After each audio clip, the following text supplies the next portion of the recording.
Welcome to Pondering Passages. I'm Kurt Austin, my good friend David Mullins. We are jazzing today. We are excited. We are in person with one another, and that has been something we've been looking forward to for a very, very long time. Hey, what are you doing? Oh, sorry. We'll pick this up later. We'll talk about Psalm 10, and we'll do it together. We'll see you then. Bye.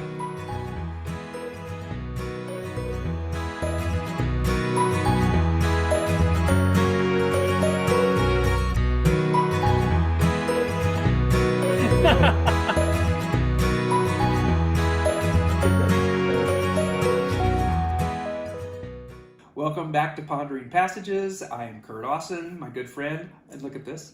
David Mullins. Oh, wait. David Mullins. We are in person. Can you believe that? After 2 years of doing Pondering Passages, nearly 2 years of doing... No, it is 2 years. We started in May. Did we? We did. Wow. Our first episode we recorded in May. So we're 2 years in, and David and I are in Flagstaff, Arizona, on a trip. We're driving around. Just driving. Driving around the country. That's No what we reason. just keep telling everybody, that it keeps... Why are you here? Oh, well, we're just driving around. So Dave... That is weird they keep asking us why we're here. It does. We're from Indiana. Like we have to have a reason. Why are you here? It's Flagstaff. Apparently in a town of about 63,000 we heard this morning, and most of them are heathens. And So if you're watching from Flagstaff, there's a Sorry for ya. good chance. Especially if you live in an apartment, you're there's the going to hell. probability that you... You don't truly appreciate God's gift for you. Life will be better with Jesus. That's a quote I wrote down from church today. Your life could be better with Jesus is actually what he said. Okay. Anyway, so Dave, here we are. We here are we. That That didn't come out right. No, it didn't, but that's I'm a okay. little tired. We were up last night until Indiana time, 3 in the morning. Yeah. Looking at stars. That was fantastic. That was fun. It was really good. Yeah. Through a great big telescope. Yeah, very, very nice. So we're going to talk about Psalm 10 today. David and I have been reading this for a couple of weeks. As we've kind of settled in, kind of get our rhythm there. Because of the way we're doing this, you'll see a slight difference in the editing, just because we're close together. You'll see the image will come up. We'll drop that in there, and of the passage. So if you've not read Psalm 10 yet, we'd invite you to do that. It's a little bit longer, but it's beautiful. It's a beautiful passage. I really appreciated parts of this, the way it was written. Okay. It's a continuation of Psalm 9. Which is what, if you've watched this in sequence, then you would have watched our show from Psalm 9, both of you who have watched it. Will have seen Psalm 9, and this picks it up. So, Dave, let's just follow the same format. Okay. What did you think? Well, I struggle with that question. What do you think? Well, okay, let me ask a different question. Okay. What was the most meaningful part of this passage to you as you lived this passage for the last couple of weeks? I think it was the description of the nations or the wicked and how they view God. Yeah, that's what I've underlined. See, this is the other cool thing. Dave and I get to see each other's notes. And he's highlighted verse 10. I have not. That's chapter 9. Oh, chapter 9. Okay. Yeah. I don't highlight a lot. So. All right. So yeah, I highlighted 4 and 11, and that's exactly where he's outlining. Here are what the wicked say. Here are what the wicked think. Yeah. Here are what they are. And really, it's verse 4. The wicked are too proud to seek God, and I think that's one of the 7 deadly sins. One of the most dangerous was pride, to where you get to the point where you think you don't need God, that you've got basically life all figured out, and you did it, and God's kind of off in the distance. But the description of the wicked just really, he goes all out talking about that. But I don't know, should we mention verses 1 through 3 before we get too far into chapter 4? Starts out with verse 1 of chapter 10. "O Lord, why do you stand so far away? Why do you hide when I'm in trouble?" Yeah. And this kind of goes back, I think, to chapter 9, verse 18. The needy will not be ignored forever, which and we talked about this, kind of gives you a sense like, so are you saying the needy are being ignored? Yeah. For a time. Yeah, for a time, and then verse 10 kind of Or are slides they right in being that. are they being ignored, or do you feel like you're being ignored? I'm just going with what he said. The needy will not be ignored forever. Well, here we are out here, and I've been trying to reach my wife, and she's ignoring my texts. She's not answering the phone, and I've really felt like I'm being ignored. And then she sent me a text just a little bit ago saying that it's been a really busy day for her. So that's probably what it is. God is just too busy to answer these folks' prayers. He's not ignoring them. He just didn't have time to get to them. I wouldn't say that. Okay. Ever. I would never I would say not that. say that. No. All right. The wicked arrogantly hunt down the poor. Again, this is kind of a recurring theme in the Psalms. Let them be caught in the evil plan they had for others. I love that. I mean, I love that sentiment. I watch movies, and it's always great to see someone. Well, we talked about Roadrunner. Wile E. Coyote, he goes through all this, and he gets caught by it. Yeah. Yep, exactly. They brag for about their evil desires. They praise the greedy and curse the Lord. I like that. That's verse 3. In what way? How does that track with you? Well, their whole focus, they're giving credibility to the greedy. Okay. And they actually are cursing God, who is, the one who stands with, the last verse here, verse 18, the Lord who brings justice. Yeah. Right. And to the orphans and the oppressed. So it's kind of like, it sets it up with what you were talking about, describing these evil nations. Yeah. Right there it is. They praise the people who are. What was the movie in the 80s with Douglas? Top Gun? No. Oh no, we've started down that road. No, where it was the whole thing was greed is good. Oh, Wall Street. Wall Street. Yeah. Gordon Gekko. Greed is good. Yeah. Well, that's that. They Yeah. praise the greedy. Oh yeah. Yeah. And and then it launches into this description of the wicked. Too proud. They seem to think that God is dead, or at least act that way. Yeah. That He's not watching. Yet he throws in verse 5. Yet they succeed in everything they do. Yeah. Yeah. Which doesn't make sense. And I think that's why he throws it in. But so that's the first sentence. Yet they succeed in everything you do. Then it says they do not see your punishment waiting for them. Yeah. Right? So just like I'm waiting for God to answer my prayers, your punishment's waiting for you. Yeah. Right? So it's maybe not all happening at once, but... And then verse 6, they think nothing Yeah. bad will ever happen to Yeah. us. Why? Because they think God is dead. They don't see that punishment that, they're doing well, apparently. But they believe they will be free of trouble forever. There a while ago, not too long ago, there was the God is Not Dead, that movie. Yeah. And I've never seen it. But the sentiment that there are people still today kind of saying God is dead. Well, they live that way. They might not come out and say it. Well, but then there's this whole argument of God is not dead. Yeah. Right? So, And I think one of the challenges of this chapter, this psalm, is for us who believe that God is not dead, yet live our lives as if if God He is is. dead. And I really think that that's what he's getting at. Yeah. They're just not paying any attention to God. Yeah. They're doing well. They brag about their stuff and everything. And they're like, maybe God's out there, but He's not going to do anything. Mm-hmm. God doesn't care. Or He isn't able, one of the two. And He continues to talk about the wicked. In verse 11, they think God isn't watching us. He has closed His eyes and won't even see what we do. And then there's a very huge shift. Yeah. Verse 12 is it's a call. Now, I was reading one commentary this week that talked about that verse is kind of a call throughout the Bible. Right? Yeah, it's also in chapter 9, verse 19. Arise, O Lord. Do not let mere mortals defy you. And again, they think that this was one psalm. And so if you look at this, arise, O Lord, do not let mere mortals defy you, judge the nations. And then in verse 12, punish the wicked, O Lord. Right. Do not ignore the helpless. Right. I like it.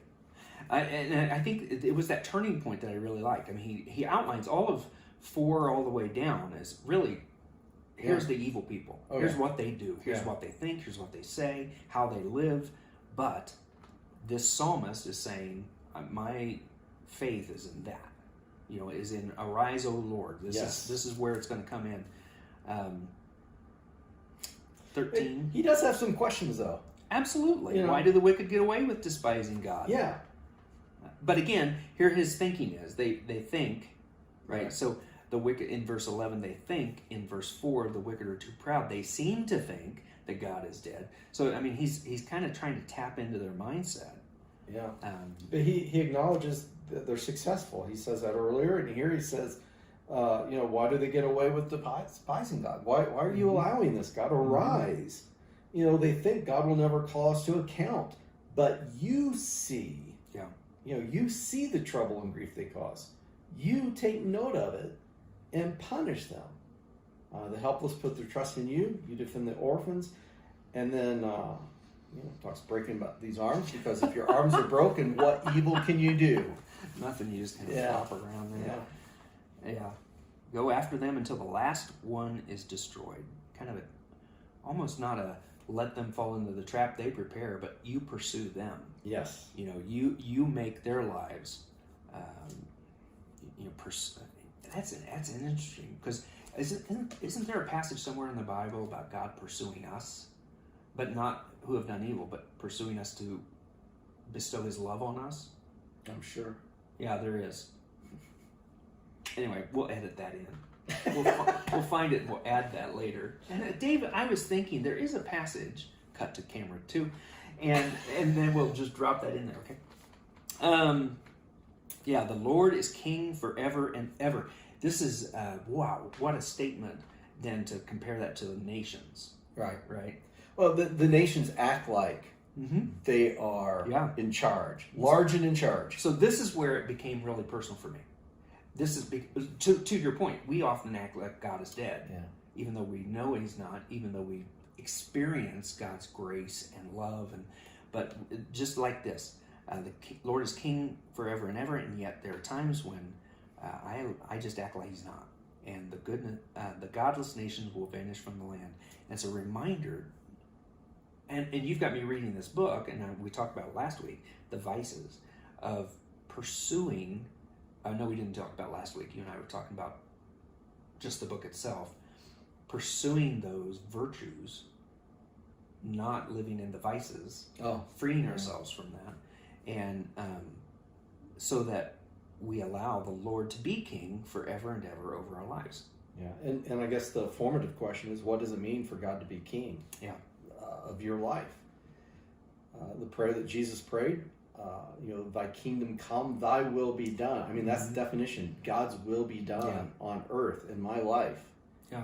Making it personal. What does it mean for that to be personal as it is in heaven? Because in heaven, things are done the way God wants. Yes. The angels, I don't think the angels talk back to God. I don't think they say, I don't want to. God, I don't think so. That was a bad choice, God. What were you thinking, God? You could think it, you just can't say it out loud when you're in heaven. I don't know how I'd say that. But then I think then what I really like about this is that the psalmist doesn't then put all of this, nations are evil, God is great, God is going to break, he does say God's going to break the arms of the evil nations, but then he doesn't talk about, now we're going to build our own nation above and beyond. Yeah. Our kings, our rulers, and let's put it in context, our president, our Senate, our Congress, our local representatives, we're not praying all this so that they become great. Where does he go? You know the hopes of the helpless. You will hear their cries and comfort them. You will bring justice to the orphans and the oppressed. So mere people can no longer terrify them. People. Yeah.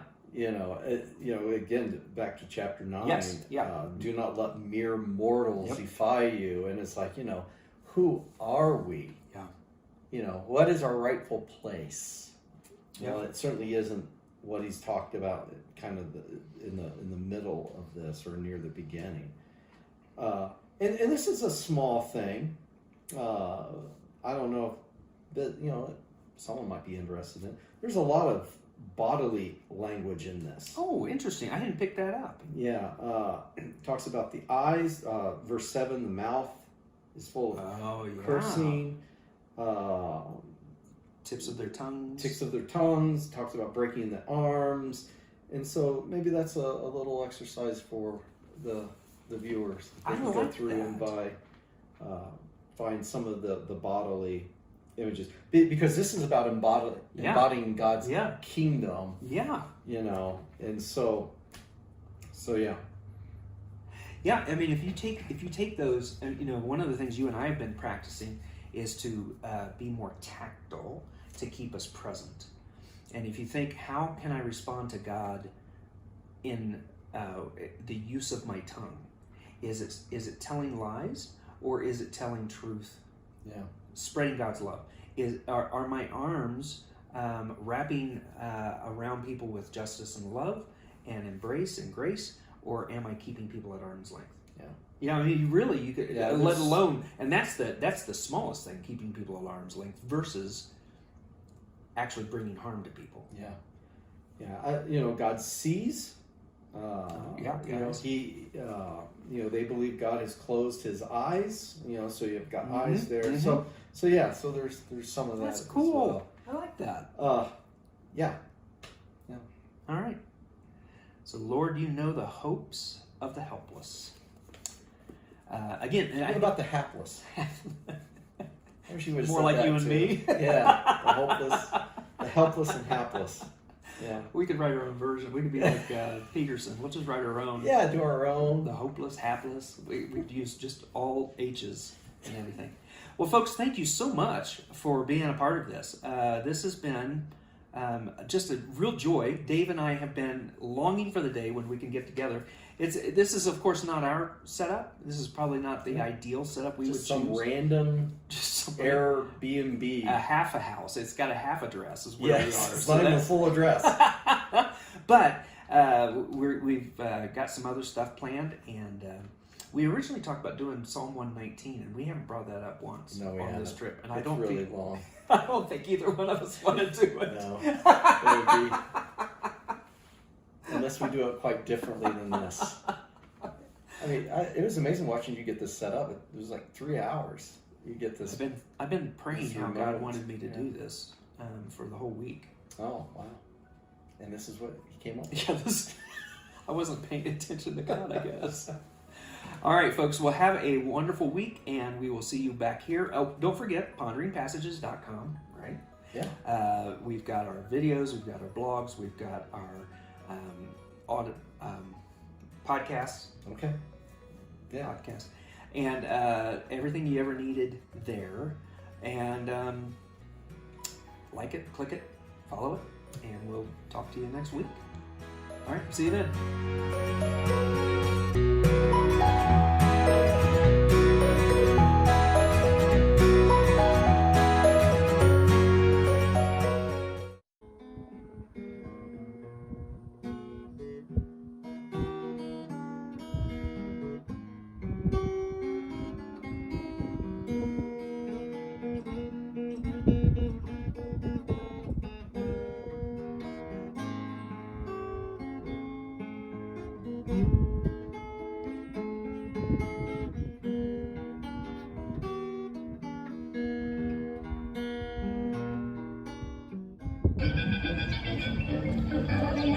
Oh, you're recording. All right, so it's day 3, and this guy's driving me crazy. Day 3? Oh, crap. Never mind. Bye.